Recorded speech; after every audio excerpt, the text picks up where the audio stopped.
Hi friends, ഇന്നൊരു earring ചെയ്താലോ നമുക്ക്. ഇത് ഭയങ്കര ഹെവി ആയിട്ടുള്ള ഇയറിംഗ് ആണ്. ആദ്യം തന്നെ OHP ഷീറ്റിൽ റൗണ്ട് കുന്തൻ സ്റ്റോൺ വെച്ച് കൊടുക്കുക. അതിന് ചുറ്റും റൗണ്ട് കുന്തൻ സ്റ്റോൺ തന്നെ വെച്ച് കൊടുക്കുക. പിന്നെ സ്റ്റോൺ ചെയിൻ ഒട്ടിച്ചു കൊടുക്കുക അതിന് ചുറ്റുഭാഗത്തും. ഈ വീഡിയോയിൽ കണ്ട പോലെ തന്നെ ചെയ്ത് കൊടുക്കുക.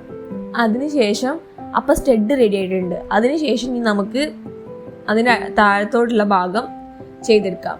ഈ സ്റ്റഡ് പോലെ തന്നെ ചെയ്തെടുക്കുക. എന്നിട്ട് അതിൻ്റെ ചുറ്റുഭാഗത്തും റെഡ് കളർ കുന്തൻ സ്റ്റോൺസ് വെച്ച് കൊടുക്കുക.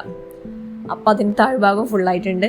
ഇനി നെക്സ്റ്റ് സ്റ്റെപ്പ് ആണ് കുറച്ച് ഹെവി ആയിട്ടുള്ളത്. ഈ ഹെവി ആയിട്ടുള്ള പാർട്ട് ചെയ്തെടുക്കാൻ ആദ്യം തന്നെ റൗണ്ട് കളർ കുന്തൻ സ്റ്റോൺ വെക്കുക. ഇതിൽ കാണുന്ന പോലെ തന്നെ വെക്കുക. എന്നിട്ട് അതിന് ചുറ്റുഭാഗത്തും റെഡ് കളർ കുന്തൻ സ്റ്റോൺസ് 6 വീതം വെച്ച് കൊടുക്കാം. എന്നിട്ട് അതിൻ്റെ ആ ഷേപ്പ് റൗണ്ട് ഷേപ്പിൽ സ്റ്റോൺ ചെയിൻ വെച്ച് കൊടുക്കണേ. ഇതിൽ കാണുന്ന പോലെ തന്നെ ആ പാർട്ടും ചെയ്തെടുക്കണം.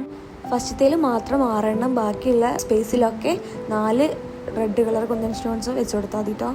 അതിനുശേഷം നമുക്ക് ഇതൊക്കെ കൂടി ഐപിൻസ് വെച്ചിട്ട് റെഡിയാക്കി എടുക്കാം. ഐപിൻസ് ആദ്യം സ്റ്റഡിൽ ഒട്ടിച്ചു കൊടുക്കുക. സ്റ്റഡിനെ താഴെ തൂക്കേണ്ട ഭാഗത്തും ഐപിൻസ് ഒട്ടിച്ചു കൊടുക്കുക. ഞാൻ വിചാരിച്ചു, ഇത് കണ്ടപ്പോൾ എനിക്ക് തോന്നിയത് സ്റ്റഡും അതിന് താഴ്ഭാഗം ഒട്ടിച്ചപ്പോൾ തന്നെ കറക്റ്റ് ഒരു കമ്മലിൻ്റെ ലുക്ക് വന്നിട്ടുണ്ട്. നല്ല രസമുണ്ടായിരുന്നു.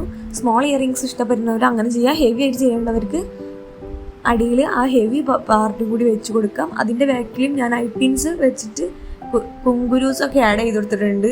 ഇതിൻ്റെ ഇടയിൽ എൻ്റെ കയ്യിൽ കത്തരിക വെച്ചിട്ട് ഞാൻ ഐപിൻ കട്ട് ചെയ്തത് എൻ്റെ കയ്യും കൂടി കൂട്ടി കട്ട് ചെയ്തതാണ്. അതാണ് ഞാൻ അതിൽ കാണിച്ചില്ല. അതിന് ശേഷം ഞാൻ പ്ലാസ്റ്റർ ഒട്ടിച്ചിട്ടാണ് ചെയ്തിട്ടുള്ളത്. അപ്പോൾ ശ്രദ്ധിച്ചിട്ട് ചെയ്യാട്ടോ നിങ്ങൾ ചെയ്യുമ്പോൾ.